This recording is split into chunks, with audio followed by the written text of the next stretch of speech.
प्रिय छात्रों, कक्षा 12 की ऑनलाइन क्लासेस में साल 2022 में आप सभी छात्रों का एक बार पुनः स्वागत है। जैसा कि आप लोगों को मालूम है कि शासन ने 23 जनवरी 2022 तक कक्षाओं को पोस्टपोन्ड, ऑफलाइन क्लासेस को पोस्टपोन्ड रखने का आदेश दिया था। इसी आदेश का पालन करते हुए सभी विद्यालयों ने अपनी अपनी कक्षाएं ऑनलाइन संचालित करने का निर्णय लिया और 23 जनवरी तक सभी विद्यालयों में ऑनलाइन कक्षाएं संचालित की जाएंगी। उसके बाद जैसा भी शासन का आदेश होगा, ऑफलाइन या ऑनलाइन, वो आगे देखा जाएगा। कक्षा 12 में जीव विज्ञान में मैंने आपको जैव प्रौद्योगिकी एवं उसके उपयोग नामक टॉपिक अध्याय शुरू किया था और ये अध्याय काफ़ी हद तक पूर्ण भी हो गया था। यहाँ पर विभिन्न क्षेत्रों में हमने जैव प्रौद्योगिकी का उपयोग पढ़ा, समझा और जाना। आज एक छोटा सा टॉपिक, चूँकि शुरुआत करना है तो एक छोटा सा टॉपिक हम आपको पढ़ाएंगे। उस टॉपिक को समझते हुए हम आगे के टॉपिकों पर चलेंगे। तो gene recombinant DNA, recombinant DNA, recombinant DNA यानी पुनर्यौगज डीएनए दो विभिन्न माध्यमों से जैव प्रौद्योगिकी एक ऐसी तकनीकी है जिसमें दो विभिन्न माध्यमों से लिए गए अलग अलग डीएनए को एक साथ जोड़कर बनाया गया डीएनए पुनर्यौगज डीएनए या रिकॉम्बिनेंट डीएनए कहलाता है और इस तकनीकी को हम रिकॉम्बिनेंट डीएनए टेक्नोलॉजी कहते हैं। ये तकनीकी बहुत ज़्यादा कारगर सिद्ध हुई है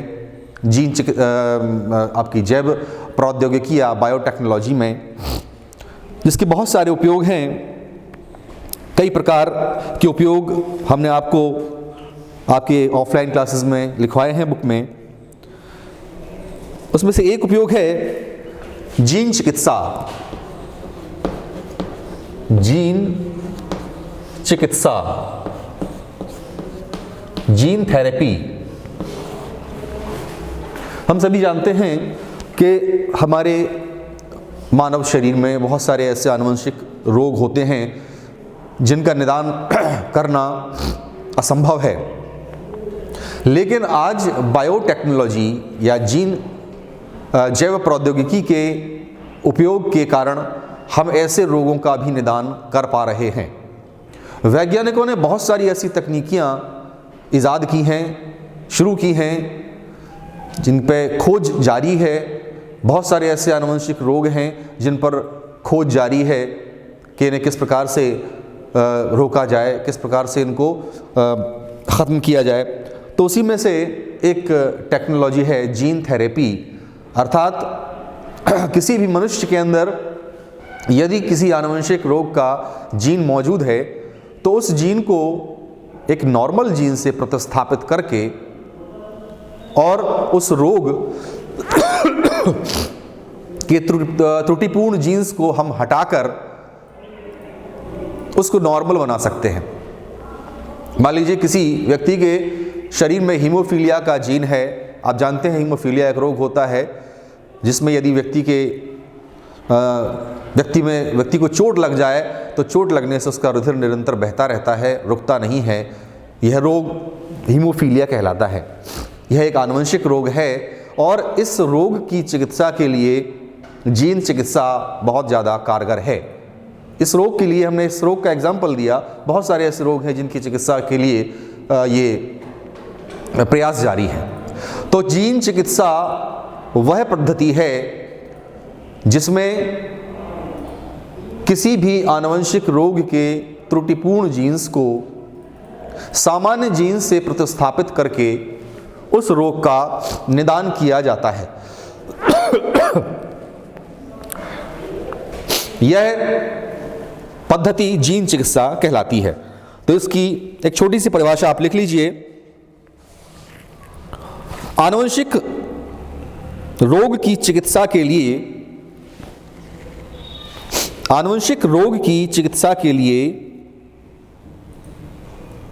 रोगी की कोशिकाओं और ऊतकों में, रोगी की कोशिकाओं और ऊतकों में उस रोग की सामान्य क्रियाशील जीन को प्रविष्ट कराने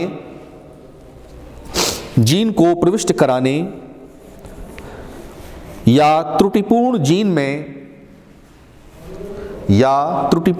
में आवश्यक सुधार या परिवर्तन लाने की विधि जीन चिकित्सा या जीन थेरेपी कहलाती है। इसे जीन सर्जरी के नाम से भी जाना जाता है। और जीन चिकित्सा विधि की खोज 1992 में इटली तथा अमेरिका के वैज्ञानिकों ने की थी।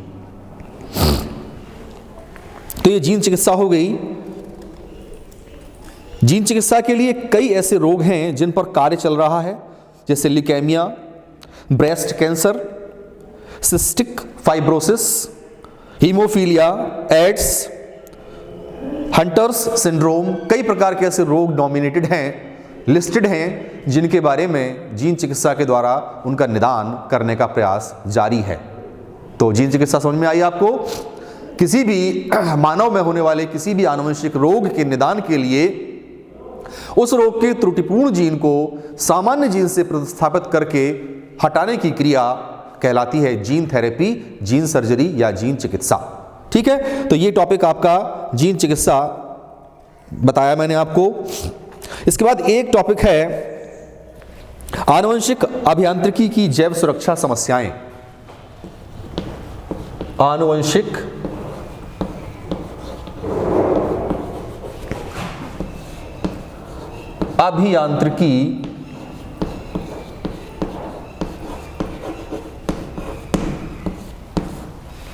अभियांत्रिकी की जैव सुरक्षा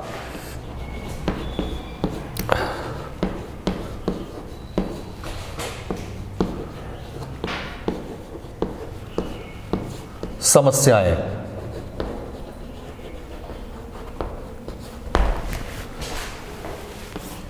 ये एक टॉपिक आपका है। इसमें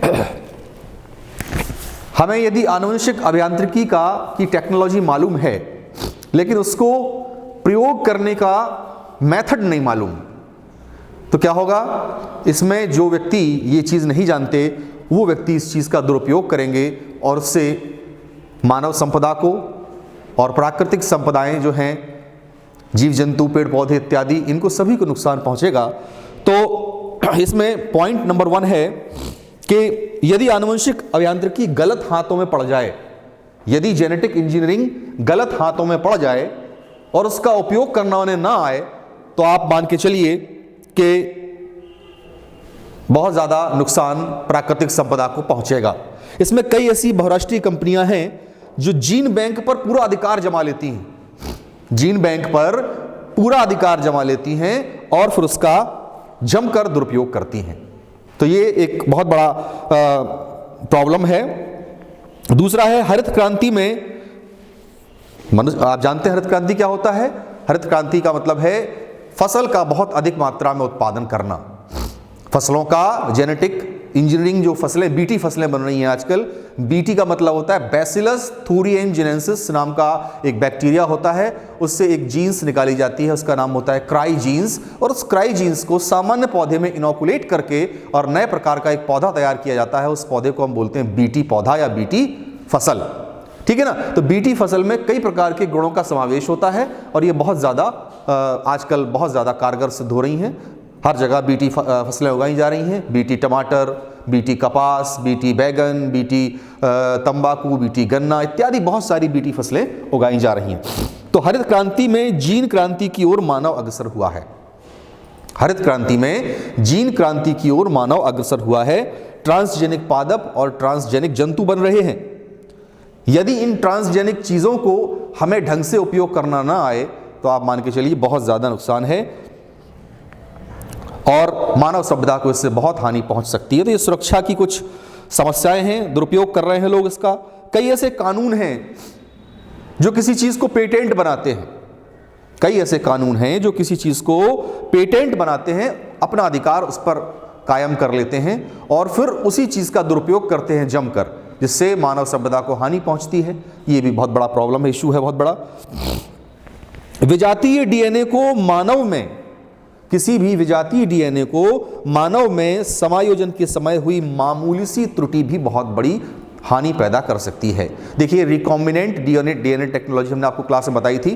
तो रिकॉम्बिनेंट डीएनए टेक्नोलॉजी में हम एक विजातीय डीएनए को प्लाज्मिड के साथ जोड़ते हैं और जोड़कर उसको बैक्टीरिया के अंदर इनोकुलेट करवाते हैं और उसके बाद फिर उसकी बहुत सारी प्रतिलिपियां बनती हैं और एक नया जीव उत्पन्न हो जाता है। तो जब हम पुनर्योगज डीएनए को, रिकॉम्बिनेंट डीएनए को किसी भी प्लाज्मिड के अंदर इनोकुलेट कराते हैं, उस वक्त हुई मामूली सी त्रुटि बहुत ज़्यादा नुकसानदायक होती है। पता पड़ा हम बनाना कुछ चाह रहे थे और बन कुछ गया। हम बनाना चाह रहे थे क्लोन भेड़ और बन गई क्लोन बकरी या क्लोन सुअर। तो इस प्रकार से बहुत ज़्यादा समस्याएं उत्पन्न हो जाती हैं।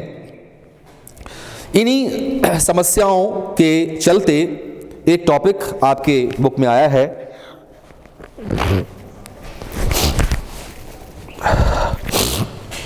जिसका नाम है बायोपायरेसी। ये टॉपिक आपका एक इंडिविजुअल टॉपिक है। ये परीक्षाओं में बहुत ज़्यादा अधिक मात्रा में पूछा जाता है। बायोपायरेसी क्या है? इसको हिंदी में बोलते हैं जैव दस्युता।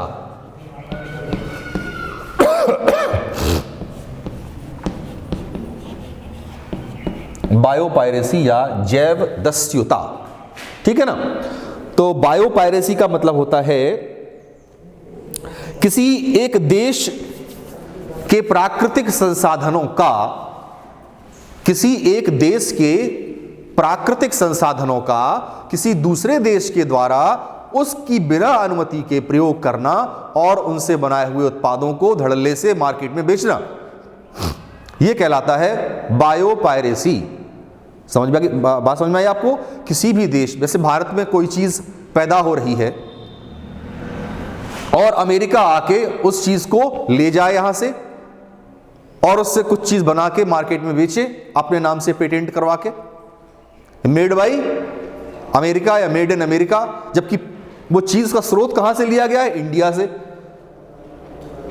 तो वो कहलाएगा बायोपायरेसी। तो इस प्रकार से बायोपायरेसी वह चोरी कह सकते हैं आप। बायोपायरेसी वह जैव पदार्थों की चोरी है जिसमें कोई देश उसकी प्राकृतिक संसाधनों का, उसकी प्राकृतिक संपदा का बिना उसकी अनुमति के प्रयोग करता है और उससे बनाकर चीजों को मार्केट में बेचता है और उससे लाभ कमाता है। इसे कहते हैं जैव दस्युता या बायोपायरेसी। देखिए, किसी एक देश या चिकित्सा उद्योग द्वारा किसी दूसरे देश के जैविक संसाधनों का उसकी बिना जानकारी के बिना आज्ञा के उपयोग में लाने को बायोपायरेसी या जैव दस्युता कहा जाता है। बड़ी बड़ी मल्टीनेशनल कंपनियां जो हैं वो किसी देश में पाई जाने वाली वनस्पतियों का, हर्बल चीज़ों का प्रयोग करके उनसे प्राप्त होने वाले उत्पादों को मार्केट में बेचती हैं और उनसे लाभ कमाती हैं, जबकि उस देश को उस चीज़ का ज्ञान नहीं होता या मालूम नहीं होता। तो ये चीज़ कहलाती है बायोपायरेसी या जैव दस्युता।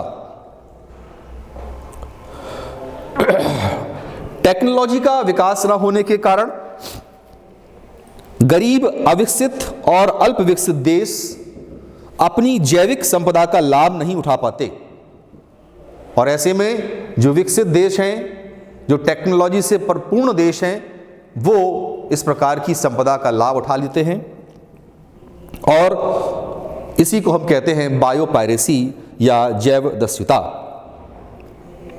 तो आज के इस ऑनलाइन क्लासेस में इतना ही। कल इसके आगे पेटेंट के बारे में अध्ययन करेंगे और पेटेंट इसका लास्ट टॉपिक होगा। धन्यवाद।